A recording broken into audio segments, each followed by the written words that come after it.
Hello, everyone, and welcome to the fourth episode of the Gochuucast. I am once again joined by PK and Spat, and no guest.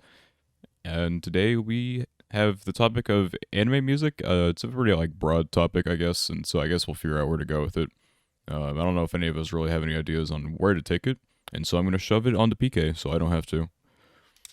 I guess the when I kind of thought of this and thought about things that I wanted to talk about with anime music, I kind of wanted to talk about how I feel anime music has not necessarily become more important, but how it's kind of evolved over the years. Like when you look at a lot of older anime, and you look at like how they use music, especially like themes, just like openings, endings, stuff like that, versus OSTs. A lot of stuff consistently has really good OSTs, but there's a lot of old stuff that has different styles of music versus today. I just thought it would be kind of interesting to look at like the generational differences between those. I could definitely agree that music is probably gotten more important. Like, take for this current season of anime, like your boy Kong Ming. I never would have even thought to have watched it if the OP hadn't been shared around like 1,000 times. And out of pure curiosity for how good the OP was, I decided to check it out. It's not obviously it's not the same as like in anime music, but it's still music having some level of influence over what I'm deciding to watch over not. No, it's true. I think, especially like in the past few years, I don't know what it is, but I feel like some anime openings have become like really iconic for whatever reason. Maybe it's because they're really good, but it's also because they're like, I don't know. I just feel like I like my first my first thought is always the Tokyo Ghoul opening. I feel like I've heard that song in like so many videos, and it's just like it's just accepted that it's just like an iconic song, even if people have never seen the anime or read the manga. You know what I mean? Well, and what's funny to me is like there have always been iconic anime songs even from older stuff. Neon Genesis, one of the most iconic anime openings. That's a good example. I think of Yu Yu Hakusho, which is one of my favorite openings I've heard. That is a little bit niche, but if people know Yu Yu Hakusho or the opening, they're like directly associated. So I would consider them to be somewhat iconic. Dragon Ball Z has the Cha Cha La or whatever Chala, the name of it is. Chala. Yeah, so to me, it's like this has always been a thing with shows, especially long-running shows, having these like big theme songs that are supposed to directly be associated with the show. But it feels like nowadays there's like a lot of focus, especially on the first opening for new shows, to be kind of really iconic and like connected directly to the show. And that's what I think really works with the Kong Ming opening, because it has the same feeling as the show has, in my opinion.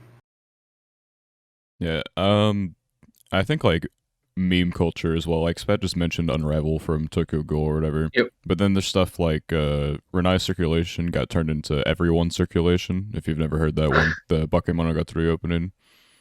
Yeah, it sounds. I feel like if I hear it, I feel like with a lot of these iconic songs, I don't recognize them by name, but I feel like if I hear it, I'll like instantly know what it is. Yeah, it's like the one that's like Sendo at the very start. Okay.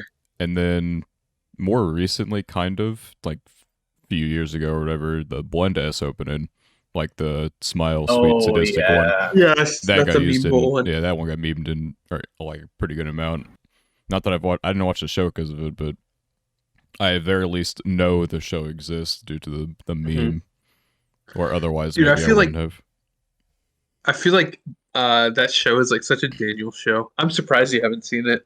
What makes it a Daniel show specifically? It feels like a show you would watch. It just feels like it. I feel like no Daniel show is like elaboration. a wide umbrella. That's true. That's true. I just feel I'm just surprised. That's all. I think is like it was like 2019 where I mainly started to like mass consume. Let me look real quick. Pull up the annual statistic chart. Yeah, fair enough. Let's see, list stats. Yeah, like 2018, I've watched 23 things from that, but then it jumped to 36 in 2019, and it's been kind of just going up ever since. Uh, like 2020, I watched 40, and then we had another big old jump to 55 in 2021, Crazy. and I'm already at 37 with this year with 2 more seasons It's to May. go. So I'm gonna be surpassing 2021 as well, probably. Whether that's a good thing or not, I don't know. I've definitely seen some more painful things in the more recent times, but that allows me to hear some more music. Like, I feel like I've realized this a lot. And some of the most like dog water shows have some of the best music for no reason. Um, Mhm. like It's a really interesting focus too, because they'll have like these really great music, really polished visuals and everything, and then you'll get into the show, and some of the shows will feel like, that's where the budget went. I see. yeah, like Mother Goddess Dormitory. Like as far as ecchi goes, it's not like actually a terrible show, I guess. But like Eh? the opening goes so hard, and then by the time you start the show, you just remember that you're not watching anything of like general value. You're just watching like an ecchi with like a Shota protagonist, and then you snap back to reality and you sit through the episode, and then you Yeah, I forget just looked about it it. up. This is interesting. So the music in the show is good. Is really good. Is what you're saying. Yeah, the The only thing I know opening about the show is the slaps. opening. The opening it does the opening Tempting me. do You're slap. tempting me. You don't want to watch it, This, trust me. do I? Okay. Do I not? Yeah. Okay. I don't know, Fair enough. Spat might. R plus mild nudity is kind of. I don't know. I don't know, dude. You know me. I I I'm mean, very kosher. yeah, it's like I don't know. It's college age girls, but then like the protagonist is like 12, and so it just makes it more Classic. awkward than Classic. I didn't watch it like on purpose. I didn't read Uh-huh. Uh-huh. I didn't read the tags when I was like going through what I wanted to watch. You just kind of And saw something. We're like, oh, this sounds interesting. I read the Sure. like description, and I'm like, that sounds kind of wholesome. It's like this kid who gets taken in by like this college dorm or whatever, and he like does their chores and stuff, and just I'm like, this has wholesome potential. And then frame one, I clicked on the first episode, and the website said uncensored. I'm like, wait a minute, hold on. Wait. And so I click on the episode, and frame one, and it's just boobs. I'm like, well then, I don't know what I've just stumbled into, but it's not what I was expecting. I know how I felt about DxD. Like when I started watching DxD, it was just because it looked like a good show, and then like immediately I just got thrown into boobs. I was like, I guess. I don't know what you expected though. When I got into DxD, that was exactly what I was expecting. I got exactly what I wanted. I didn't like know. I had a friend who was like, "Oh, DxD is pretty good. You should watch it," type of thing. He's unaware. I see. I was like, okay, I guess I'll watch it. When someone recommends something, I never like. I always have to check what's going on with it. Yeah, you have to know what's going on. Yeah. I don't take anyone at their word by any stretch of the imagination. Though I probably have in the past. I just don't know with what. I don't know if I'd be able to think of anything off the top of my head that I watched blindly. I guess Celestial Method maybe. I saw I had this like period of time where I'd watch an anime based on like a clip, and it was one of the characters like she just roared at like a dinosaur like cardboard cutout, and I'm like, that's cute, I'll watch this. And then I hated it, and so that was the last time I ever used a clip for watching or choosing what I'm gonna watch. Yeah, this looks like a Daniel anime. Celestial Method. It is a Daniel anime. I hated like everyone except for the blue haired girl. That sounds like Daniel's reaction to a lot of anime. I don't. All right, look. This is. I hate a lot of things, right? I don't hate everything, and even if I rate something low, doesn't mean I disliked it. Like, I was caught in a rock in a hard place with like ghost stories. Like the dub is hilarious, right? Yo, it is. I can't like rate it highly because I like to. I like to more conscious give it a good rating. Yeah, so fair. Like realistically, it's somewhere between like a very low number and a very high number. So I put it like a 5 as just a middle ground. It's like really just awkward. I mean, that's how I feel about Rokuaka, because you know that like I really like Rokuaka for no good reason, but I'm also like, it's objectively not good, or at least it's not great. You know, he was okay, but then I'm also like, but I really liked it. I fucking hated it. What's it called? Rokuaka? Roku. Rokuaka. You'll find it easier if it's like Akashic Records is like probably the easier way to find it. Long English title that has Bastard in it and Akashic. Oh, Records. This one. Yeah. Oh, yeah. This is like your favorite anime. That is an overstatement. It was not even in his top 10. It was not in my top 10. But it's like that type of idea to me. Which also has a good opening that I always forget nowadays is the opening song, because I'll hear it on like my Spotify playlist or in like AMQ games and stuff like that. And I'll just be like, this song kind of bops. What show is it to? And then I'll find out it's Rokuaka, and I was like, oh, I watched that. I probably should remember this. Yeah, I like. Is this go ahead. I like farm in bed shows for good music, like Ari Ferretta season 2 opening and ending, both instant playlist additions, and they were great additions at that. It's just the more trash I watch, the more immune I become to it, even if some of it's more painful than others. Like, it does have some impact though, because Promised Neverland season 2 had a really good opening, right? But I hated the show so much, and I felt so betrayed. I literally just can't have it in the playlist. It's just like bad memories. I just feel bad because I know that, you know, Promised Neverland's manga already doesn't get a particularly great rap. But the adaptation for season 2 was just, it's like so much worse. The manga, it was mainly like the ending, I guess, which in a way the anime kind of stuck to it. It's just that all the buildup was gone, and so that, and there's some stuff they changed as well, which I think people would have been fine with in the manga. But it's just you couldn't get the best of both worlds in either of them. Yeah. Like, there was like the very final outcome for the anime probably would have worked if it was in the manga and had all the build up and stuff. But then the anime didn't have any of the build up. It just kind of like speed ran everything.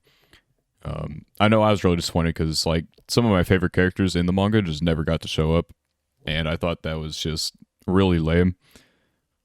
And so it killed my opinion of the second season. I don't know why they would like speedrun it like that. I don't think anyone ever found that out. That's the other thing that doesn't make a lot of sense, because it was decently popular from season 1. I know it wasn't like crazy popular. It was compared to some of these, but I would think it would be popular enough that they would have looked at it and been like, okay, we should give it like a true adaptation, not It was pretty popular, like overall, like especially in Japan. Like, it got a live action for one, which I got like I don't know what the benchmark is, because Rent a Girlfriend got a live action adaptation.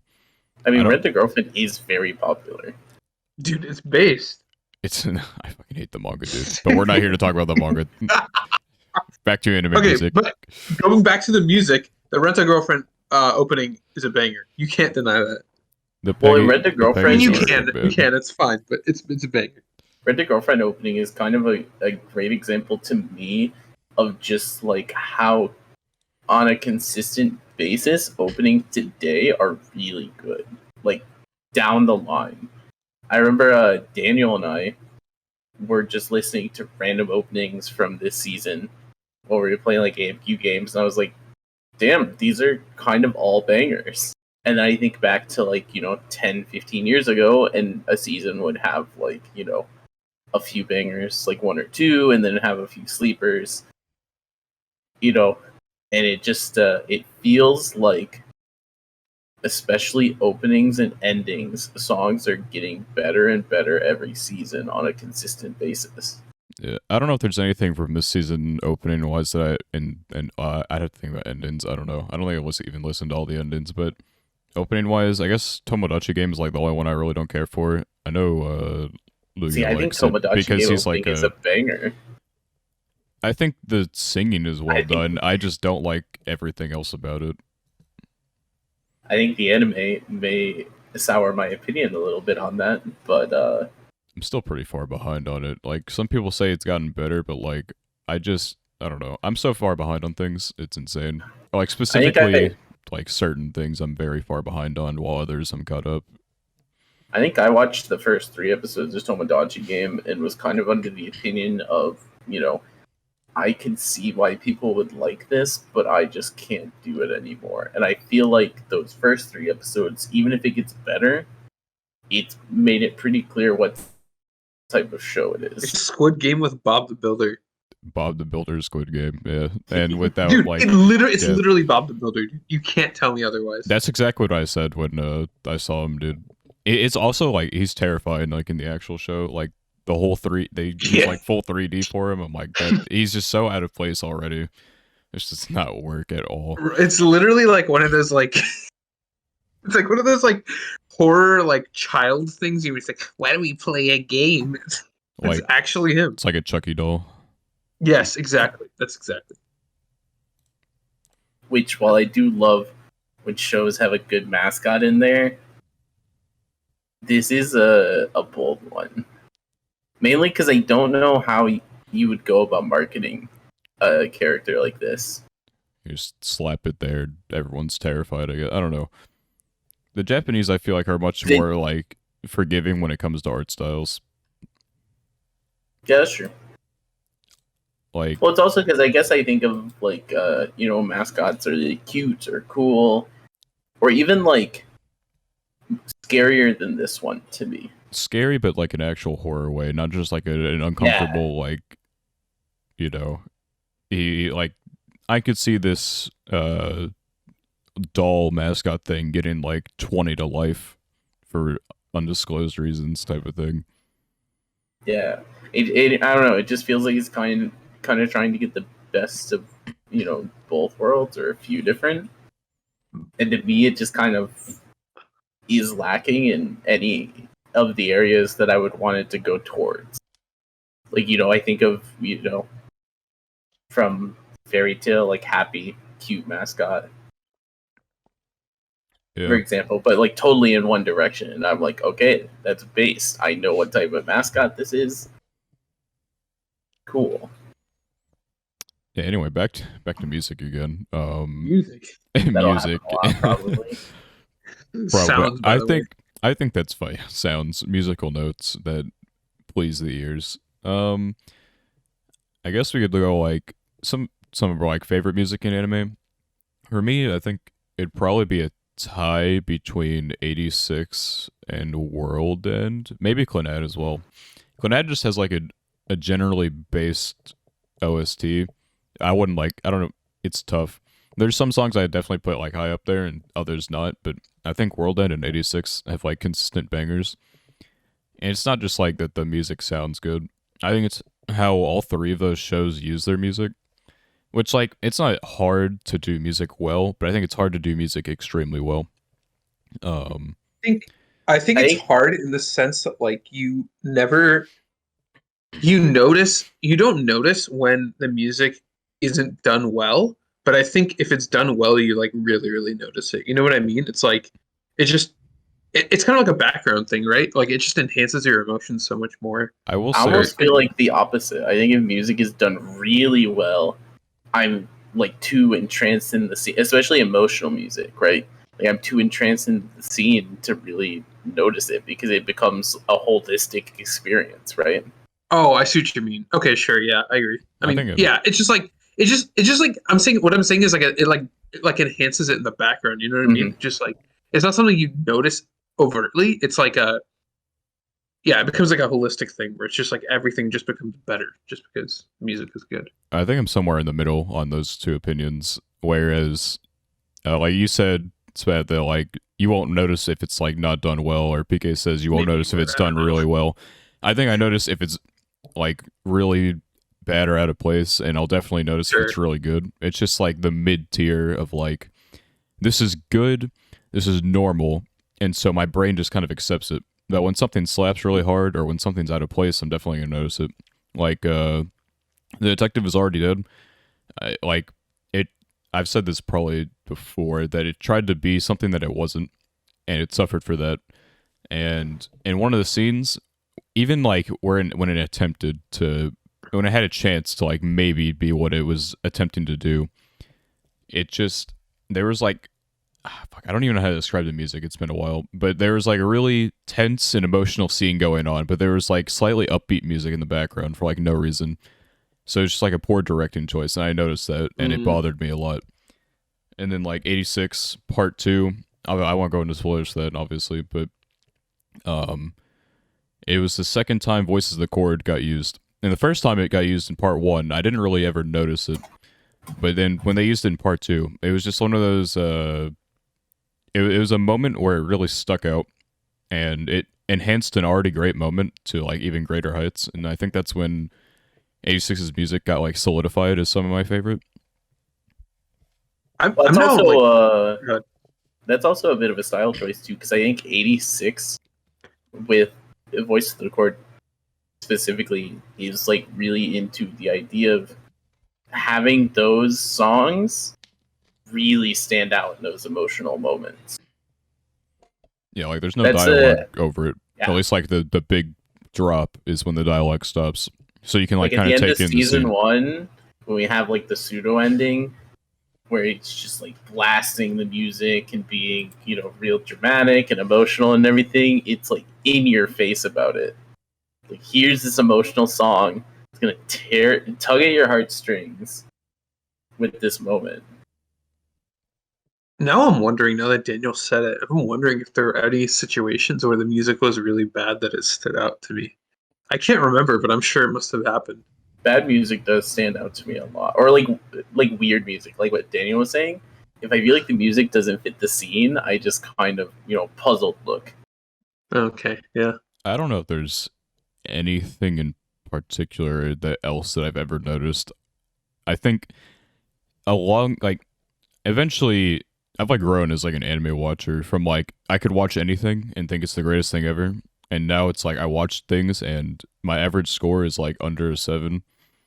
And so I've definitely gotten more critical, and that's how I've started to enjoy watching all these things is to be critical.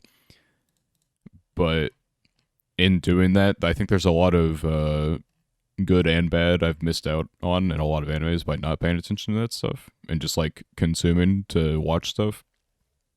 See, and I'm still kind of in the realm where like I'm consuming stuff with the expectation of it being, or at least having some sort of really good qualities. So I feel like with most things I watch, and Daniel knows this because I talk highly of a lot of things. Most things I watch, I'll at least have something that I'm like, this part of the show was really good. Yeah, like I can always like look at a show and find like something that it did well. It's just that like especially now with bad anime, a lot of the time it is the music. And I'm like, yeah, this show sucked. It had a great opening though. I appreciate I appreciate the playlist edition. At the very least, if the opening is good, out of the 25 minutes of the bad anime, there are 2 good minutes of the anime, right? So it can't be that bad. Yeah, there's like a minute and a half. I feel bad for endings though, because when like I hate an anime, I will skip the ending because I Yeah, view that as more time I have to spend on something trash. I do think that endings are much more skippable than openings in terms of just like how I feel especially when you binge something, because usually when the ending comes up, the episode is more or less done, so it feels more forgivable to skip. Whereas in the opening, you have to go, move your little play bar a minute and a half ahead or so, find the spot where it takes over. Yeah, it feels like more of a hassle to me. Yeah, like sorry, in Shadow's House, the ending slapped like a motherfucker. It was like one of my favorite songs of the year, and so I'd always listen to it, and it definitely helped me out a couple times because I hate anime like end credit scenes. I hate them so much because whenever I'm watching something, I never know if it's going to end off with like a preview because I don't want to get spoiled for the next episode in any capacity. I don't know if maybe at the end of the episode it's a preview, if it's just like more credits, because like sometimes some anime will have like an extra credit thing at the end roll, and then some of them will have like a scene at the end. And I just hate how common they've become lately. they do become you don't need them. There's no point. There is no point at all. Like, I guess like in some ways it can help with like separating the tone of one scene and another, and so it doesn't feel like an awkward cut. But I wish there was like disclaimers. That was like, yeah, something. that was like a big My Hero thing, wasn't it? Like, not a lot of anime I feel like used to do that, 5, 6, 7 years ago. And then My Hero, I want to say it was My Hero, one of those like normal shonen anime started doing like a lot of end credit scenes, and people, like, it got really popular. People like, oh, there's an end credit scene and all this. And I'm not crediting My Hero or whatever show started that as like inventing the end credit scene, certainly, but it felt like since that moment for me, it started happening a lot more, and with a lot more shows. I don't know if that's because shows kind of thought of this as like a way to get more people to, watch the endings in the credits, or if they just want to separate the scenes from an artistic standpoint, or what it is. But it definitely feels like it's picked up more to have end credit scenes like that in the last 5 years or so. Yeah, I don't know. If My Hero had after credits, I definitely missed all of them, except for like the first half of season 4, because that's like the only ending I think I ever fully watched. Like season 3 had a lot of them, but I don't remember for sure. I don't remember either. It's been a while since I've watched it. I mean, I guess like from a stylistic sense, I can see why like the end credit scene could be good. Just building hype for the next episode, right? It's like a huge thing. Yeah, there's some that I can get behind. It's just that I hate there's nothing worse than like you get to like the next episode and you're in a place that you don't understand why you're there, and you're like, wait, fuck. Yeah. Do you go back to the previous episode? Back. You have to go watch the end credits scene. You're like, oh, fucking damn it, and then or if like you just don't watch it and then you like see a picture of it on social media and you're like, what the fuck, and then you have to go back. It's just a hassle. I wish there was a some sort of indicator, like as the ending starts, like a little indicator. It's like, there's an end credit scene, by the way, just so you don't turn it off. There's also talking more about endings again. There's also like a different vibe to a lot of ending songs than opening songs. I feel like it's when you're into the show and really watching it, it's easier to consume the openings, especially when you're binging, than the endings, which tend to be a lot slower or have, a different vibe than maybe the show overall. I've noticed this with since last week. I started watching the first season of Date Alive. And the Date Alive opening by Sweet Arms is really good. It fits the vibe of the show, but then the ending is this like really weird quirky song with just like the characters basically over a white background. It's like really not doing much. And the Sweet Arms song is really good. It's cool visuals, fits the vibe of the show. It's really easy for me to sit through the opening for that. But when I get to the ending and it has this, little weird quirky song, I'm like, this feels like a different show entirely. Like, I don't, I'm in the mood for Date Alive, not whatever this is. Yeah, so I'm more tempted to skip it. I don't think I watched a single ending of Date Alive until season 4. I feel like season 4's opening and ending definitely, like, it just fits what the show is trying to go for now. I don't know. I don't remember like season 2 and 3's ending, but I definitely remember whenever season 1's ending started playing, I'm like, ooh, I don't know. I don't know if I feel like listening to this right now, and I just move on to the next episode. It's kind of like the shonen issue too. The shonen openings are really hype, and shonen episodes are really hype, and you're getting the adrenaline pumping, and then you get to the ending, and it's just like this really slow, like ballad type song, and it's showing like pictures of the MCs just chilling outside, doing whatever. And the songs are really good and the visuals are nice, but it's like, how am I supposed to binge this, adrenaline pumping show and then between every episode just, lose my adrenaline high by listening to this relaxing, chill song? Yeah, I feel like something that I had an issue with like Jujutsu Kaisen, right? Its ending was like very popular, but I just felt like it was always so out of place. like someone would get brutally murdered and the episode would end, and then like smooth jazz The would episode start ends playing, smooth jazz. and jazz ensues, and I'm like, I don't I don't think this fits. A very stylistic ending. I know why everyone likes it. It's just it didn't fit with the show. Yeah, and at that's a all. great example because that is a very good opening, like objectively Or, speaking. But it's also, Objectively, yeah, well, yeah, big claim. very good ending.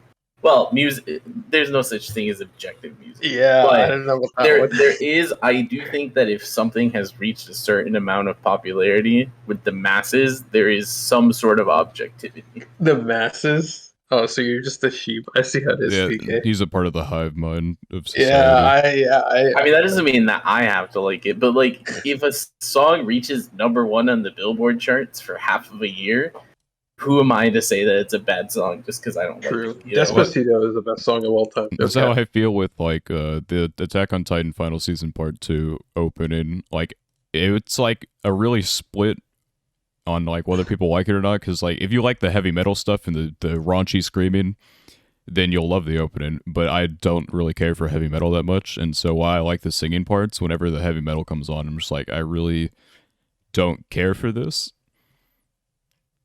Well, and that's how Mayday from Fire Force was too. Mayday from Fire Force is a really hot topic for a lot of people because it has like the really heavy metal parts that a lot of people hate, and they get to the chorus and they're like, it kind of slaps, and it's like a really weird in between for a lot of people. Where I think, you know, myself included, someone in that, I really want to like the song, but I'm also just not that into like heavy metal screaming. Yeah, I don't know. Yeah. It's just a personal choice. I don't know. It's Oh, yeah, sorry, go ahead. I don't even know what I was about to say. No, I was just gonna say that I do like it when anime openings delve into different genres. I think it's like, I mean, I guess it's like very naive to say that a lot of anime openings sound the same, but I mean, to be fair, it's like pop is like very appealing to the masses, so I understand why. But I think it's cool when they do something different, like heavy metal or something like that. I think it's I nice to also do something think- different, but that's when it's like it can get kind of risky at some times. I Sure, guess. yeah, there's always a risk. There's always a risk for sure. I also think it's funny when shows do like kind of meme endings. This the Kaguya Ultra Romantic route. Yeah, like, Daniel knows because there's we've talked definitely about this ending a lot. something. But the second ending is the same thing, right? But It the fits new season the of show, Kaguya, yeah, second season or third season of Kaguya, the new one, has two different endings that it has that are both like completely different visually and kind of vibes, I would even say, from the show. But because they're done so well, they incorporate the characters and everything, it fits like the overall vibe of the show, despite the fact that the songs are very different from Kaguya. Yeah, like I don't know if I would have looked at the ending at all, but like when it started playing, I noticed like the style shift, and I'm like, "What the fuck is happening?" And Yeah, so what I was is just going like on? drawn into it. And I'm like, "Okay, I don't know what's happening here." And then of course when the different ending for the rap episode played, I couldn't look away from that obviously because Yeah, it's like the same reaction. You're just like, what the hell are they doing? they kind of did it like back in season 1 with like the Chica dance ending, which kind of Yeah, helped yeah. like blow up Love Is War like a little bit. So there's definitely no harm in doing that type of thing. And as long as it's done well and fits the show. Like I like how like Mushoku Tensei, how they do their openings where there's no, well, you have visuals, but it takes the visuals and it's different every time because it's just traveling with the characters in the showing off the location that they're in. And They're also like more low key ambient openings. yeah, too, they're like which I think they helps with fit that. the fantasy vibe like very well, and there's good songs in general. I always skip the endings, but then I put them into my playlist just to give them a listen, and they're good. I wish I didn't skip them, but it's just good music that like fits the show well. I think we talked a lot about openings and endings. And I really want to talk about the like OST insert type song. Specifically, the one on my mind a lot is the Bofree theme, just because that's such an Okay, easy iconic enough. Yeah, exactly. Sorry, I had to. Yeah, But Okay, I even didn't then, have to, but I did it you anyway. don't. I didn't have to.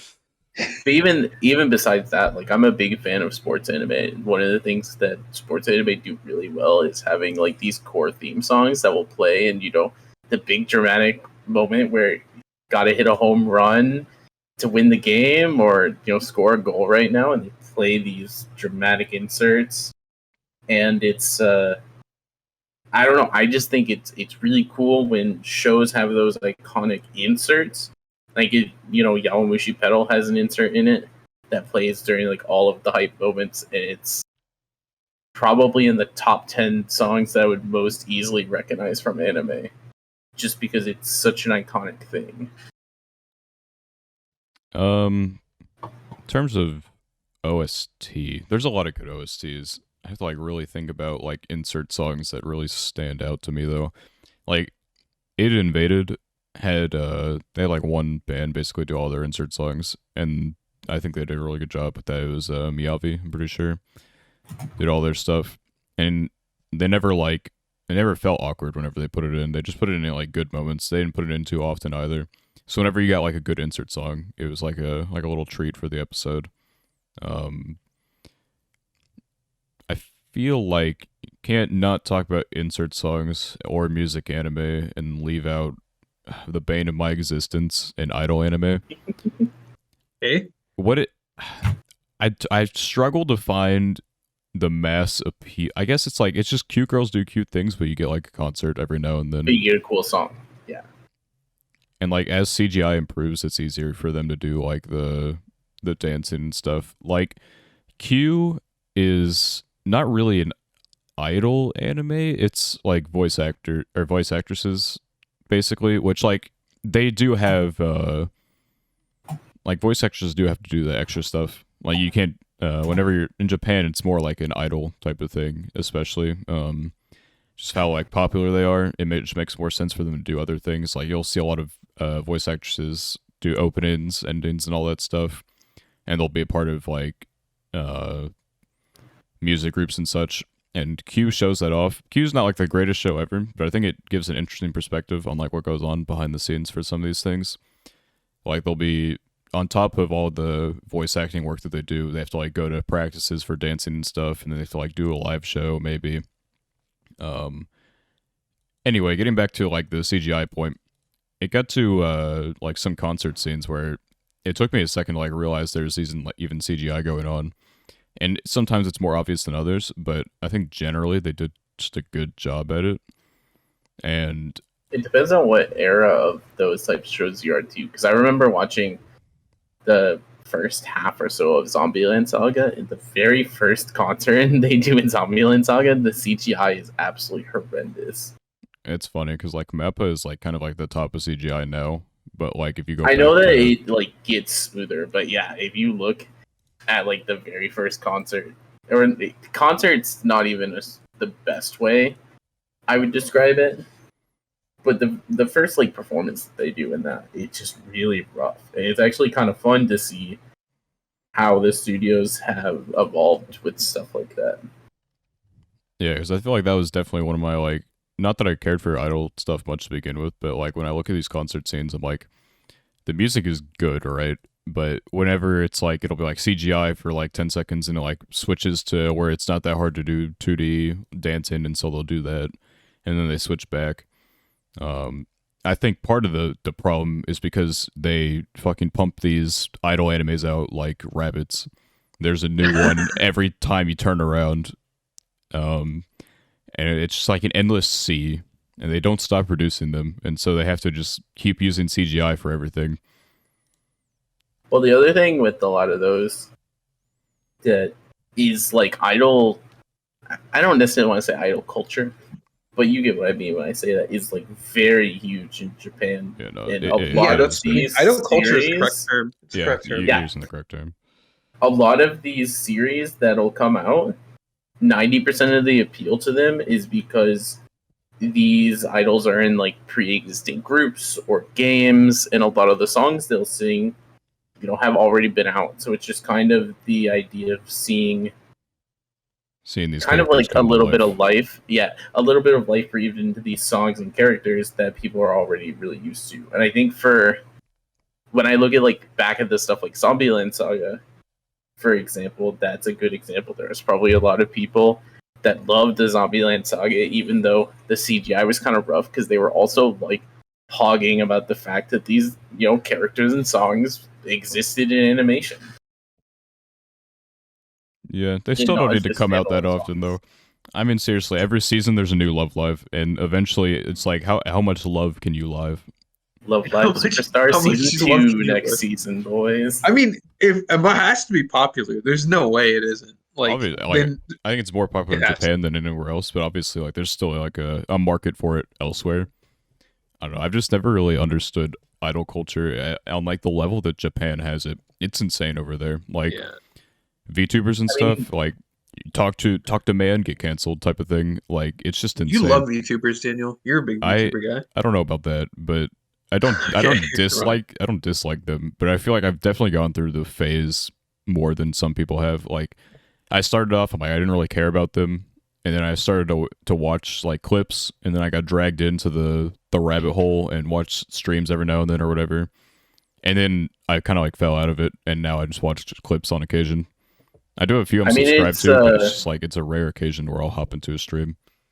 it's also like it's not quite idol culture, but Bandori is to the point where the bands will put on live concerts, like worldwide concerts. There are concerts in the U.S. that happen, concerts in Japan. I'm sure there are concerts in other countries that happen where the actual voice actors will go perform the songs that their characters do in the Bandori Yes, game or yes. the Bandori anime live, and that to me is crazy. Yeah, it's like what I was saying earlier, where like it's more voice acting in Japan is more than just being a voice actor or actress. There's like so much more that comes along with the job, where you might have to go dance for a live show, or you might have to sing a theme song, something like that.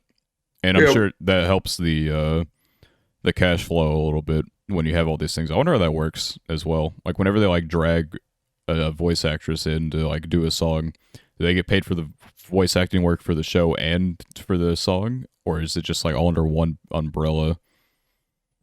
They have to be.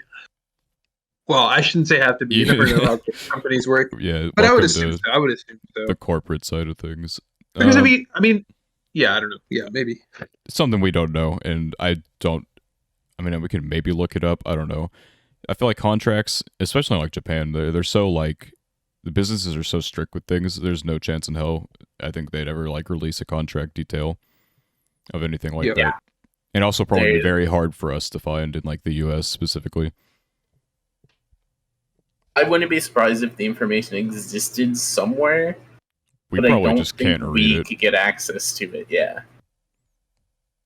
or even if we like could find some article, it'd probably be in Japanese specifically. I don't know, but I don't know. I don't know. Idol culture is like I understand like being a fan of something. I can't understand. I guess it like, kind of takes advantage of like because I feel like Japan is like bigger in terms of like the otaku type of thing, like the shut-ins. Like you see it all over anime, but like that type of lifestyle is like almost inconceivable when you like think about it in like the US or whatever, because you got to pay the bills, you got to like no one's parents are gonna let them live in the house for like 40 years of their life or whatever. And so when you like think about these like Japan, because that's what idol stuff mainly targets, I feel, is like that older demographic of dudes who are just kind of like down bad. And I don't know, it's like a toxic culture both ways, because the idol stuff is targeting them and they know it. Like when you look at like an idol concert, obviously there's gonna be like a mix of people, but there's gonna be a lot of like older dudes who are just there to see cute girls dance and sing or whatever. I mean, But- I would even go as far as to say that like most anime and stuff like that targets those same demographics. Certainly For not sure. everything. Depends on the Well, I anime. don't know Like- about most. I think of like I don't know. Isekais, for example. Isekai yeah, definitely Isekai. targets the shut-in Yeah. group. Because it's like a self-insert type thing too. So with Yeah, with a lot of it- these yeah. shows.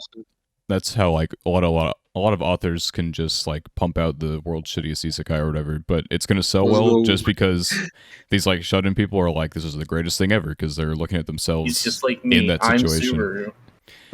Okay, ReZero is like a, I don't know if I'd be because like I feel like a lot of it deals with his problems in ReZero, like his personal issues, whereas a lot of like it'll show like, hey, he's not like a perfect person, but when you go to these other things like, I don't know, fucking is Skeleton Knight in Isekai? I'm pretty sure it is, right?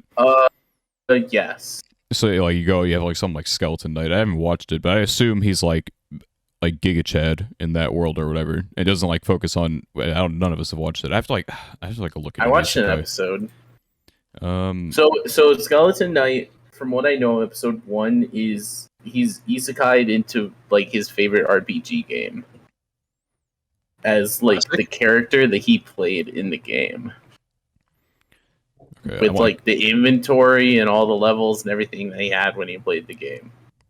Like scrolling to like the bottom of my anime list just to see the shitty isekai scores so I can like think about it's like Arifureta, for example, is like you have this dude who's like completely worthless or whatever, but he becomes Giga Chad in like the span of 2 episodes or whatever. And he can do no wrong, you know, he doesn't like think about the real world too often or whatever. I guess like the point of the show is for him to like get back to the real world, I think, but it doesn't like focus on any issues that he ever had. He's just there to be the Chad and for people to self-insert into. Whereas, I mean, like, if anything, that's one of the things I really like about Mushoku is that it doesn't just turn him completely into a Chad with no he's Mushoku, no consequences. Rudius is like the opposite of Chad because like he can do Chad things, but at the end of the day, like he's kind of a shitty person.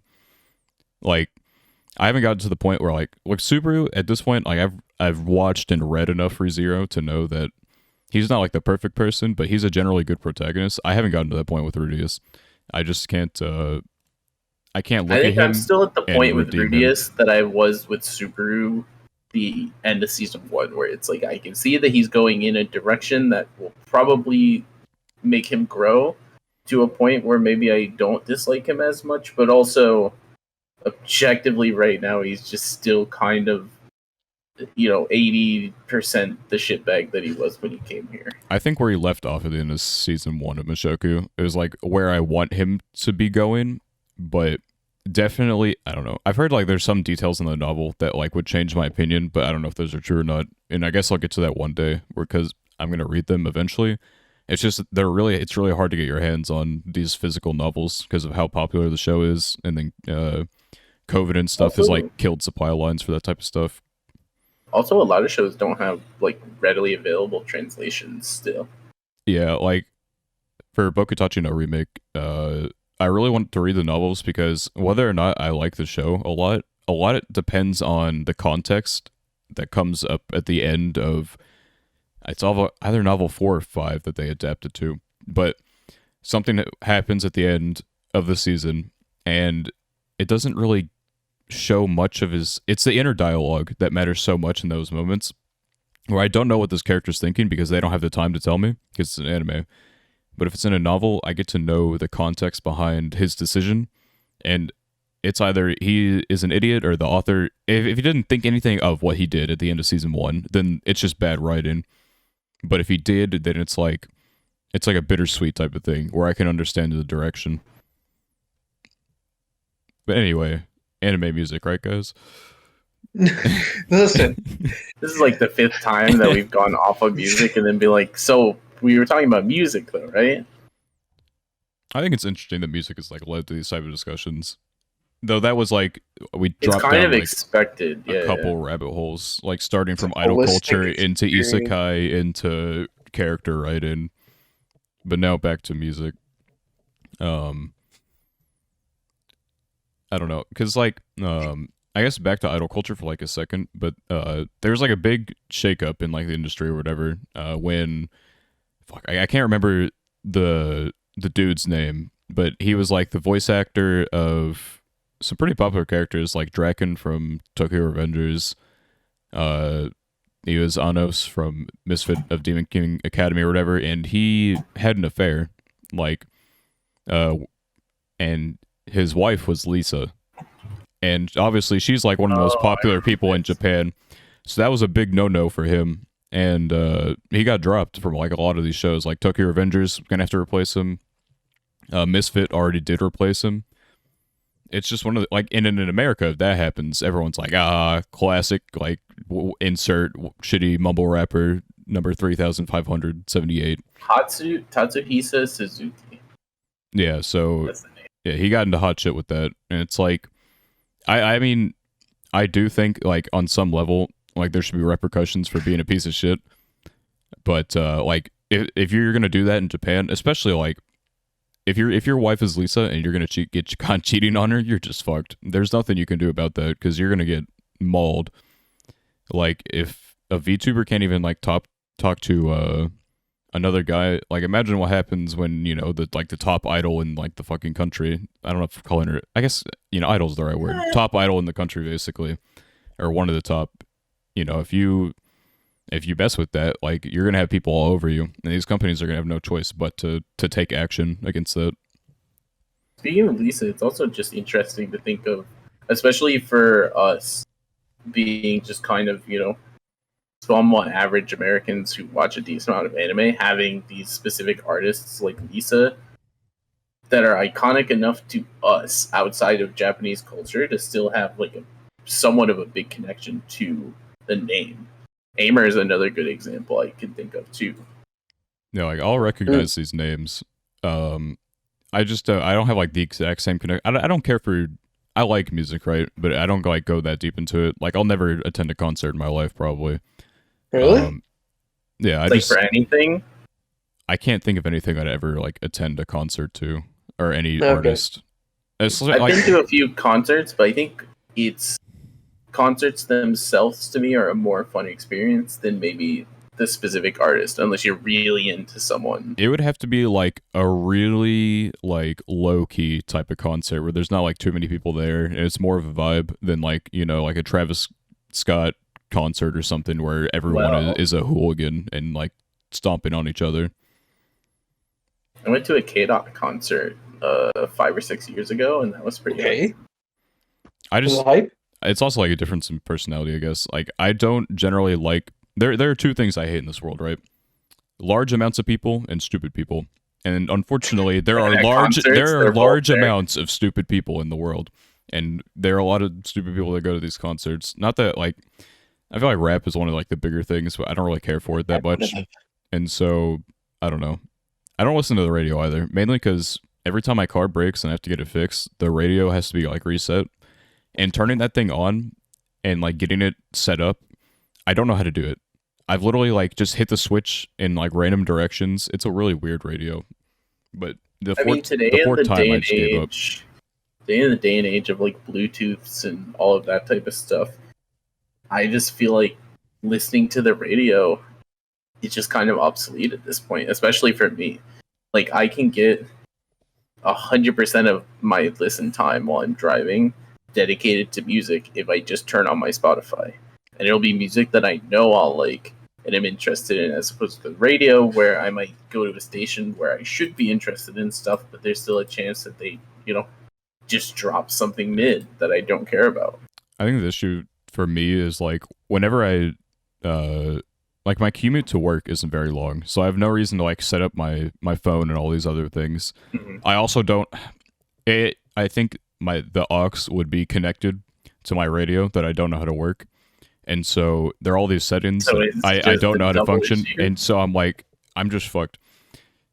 There's so many, my car is so fucking stupid. I hate it so much, but it gets me from point A to point B, so I can't complain. But I can like change the color of like the radio dashboard, and it has a compass, got the thermometer. I don't have a clock. I have all these extra features, but I don't even have a clock in my car. You don't have a clock?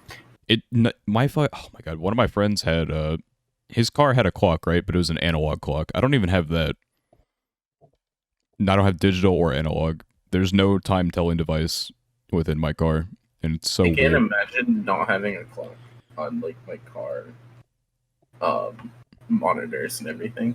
Yeah, it's like the only time I can ever like check the time because I'm a responsible human is like when I'm at like a red light, or like a stop sign and there's no one around me, and so I can take like a quick look if I need to.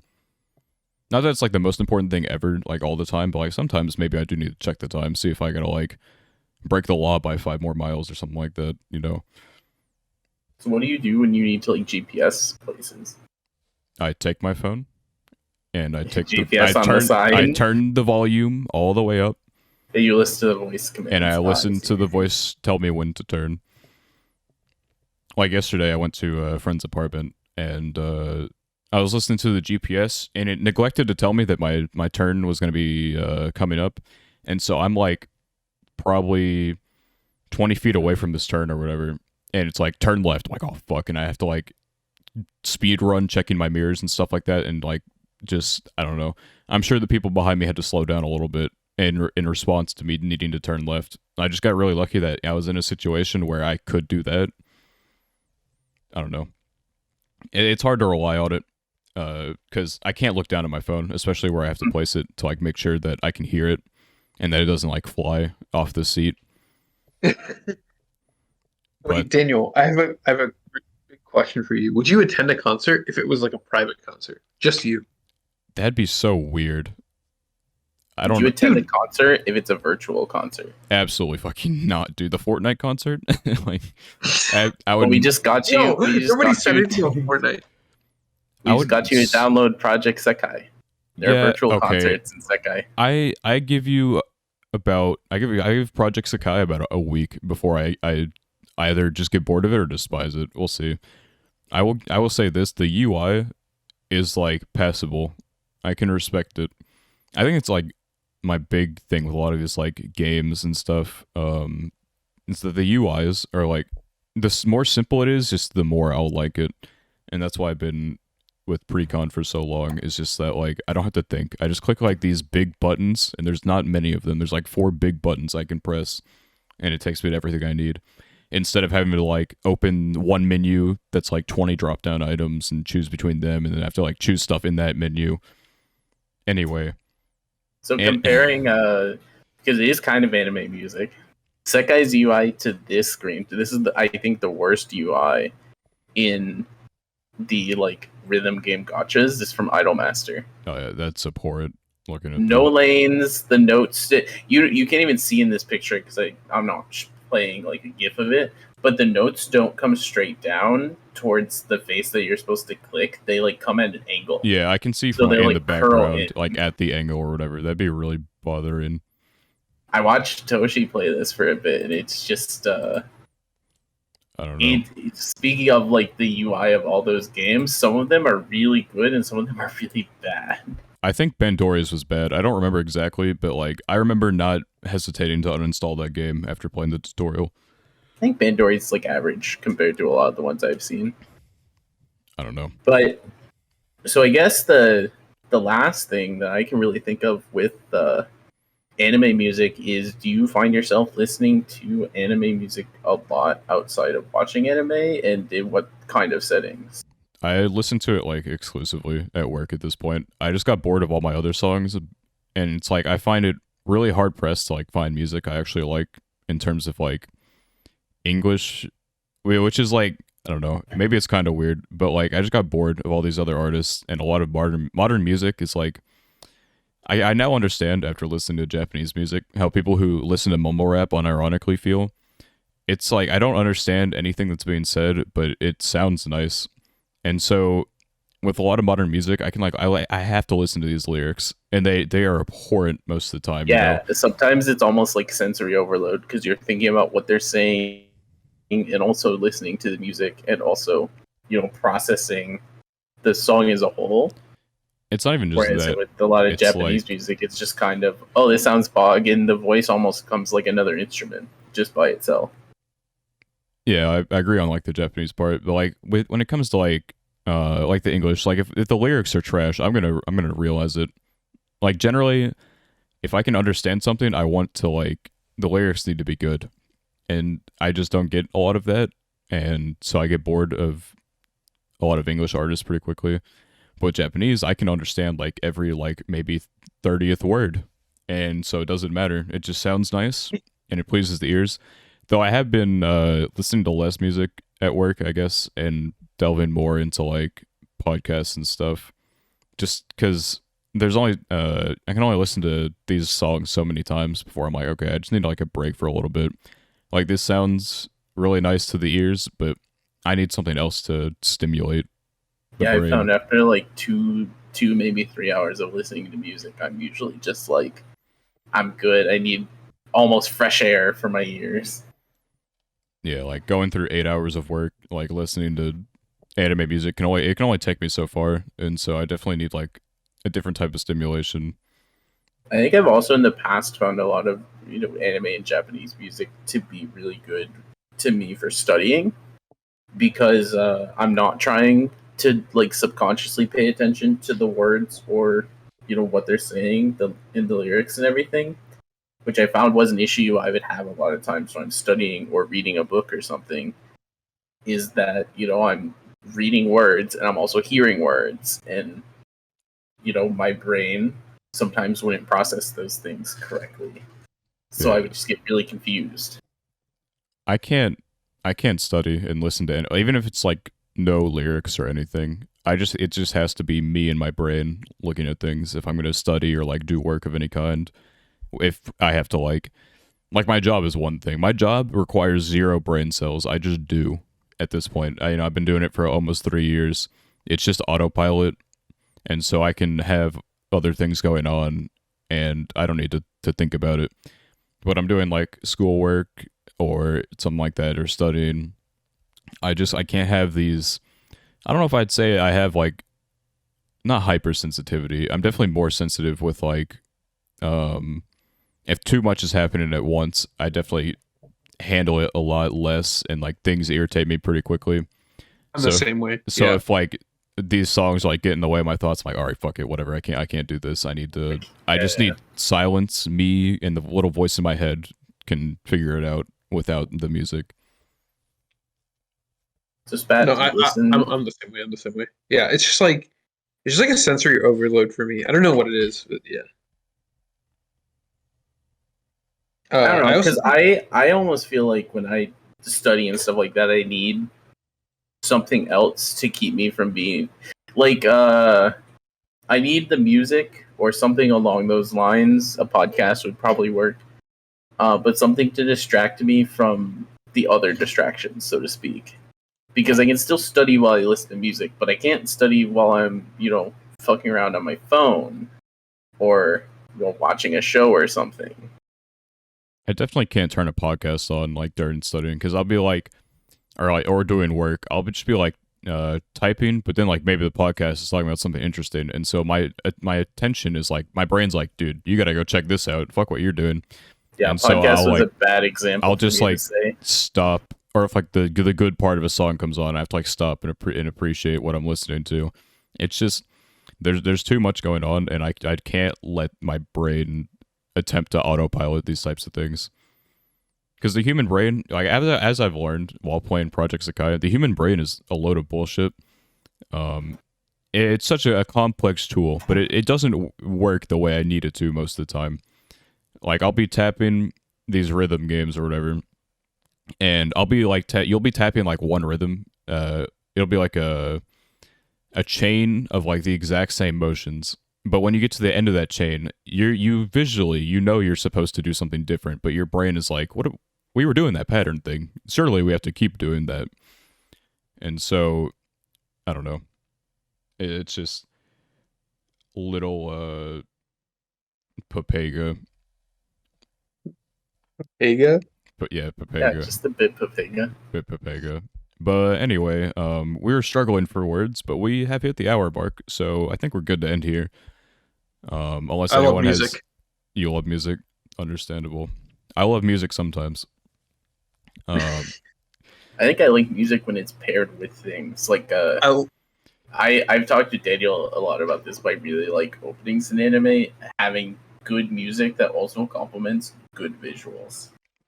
Into visual True. slap, that's definitely important. But like, as long as it goes in the playlist, I'll be happy at the end of the day. But yeah, that'll be the end of episode 4 here. Next week we'll have a pretty interesting episode, I think, that can go on for quite some time. and probably be a more streamlined discussion as opposed to this where we would like talk about music for a little bit and then get sidetracked and then go back like 20 times. They were but good conversations. I think We just definitely got they off were music like 5 times. worth it conversations, and we tapped into the real world. Like I talked about my fucking car not having a clock. That's kind of where we went. But generally, next week should be a more streamlined discussion if you don't like the tangents. But overall, I think it's a pretty good episode. Check the description if you want to follow any of our socials. We have audio only listening platforms. We have like 5 of them, I think. Amazon, Apple, Spotify, Google Podcasts, and there's probably some other. I think theoretically we're on Overcast as well. I think that's like tied to Apple Podcasts. You can follow our Twitter. You can follow the Clips channel. I'm like really falling behind on that though, because it's like I do all this stuff for the podcast like after we're done recording, and so going through and like getting clips and stuff is a little annoying. And so I definitely and making it like visually appealing in the clips. But anyway, follow us on social media, and I'll start using it more. But anyway, we'll see you next week for episode 5. Still not going to be a guest. Goodbye.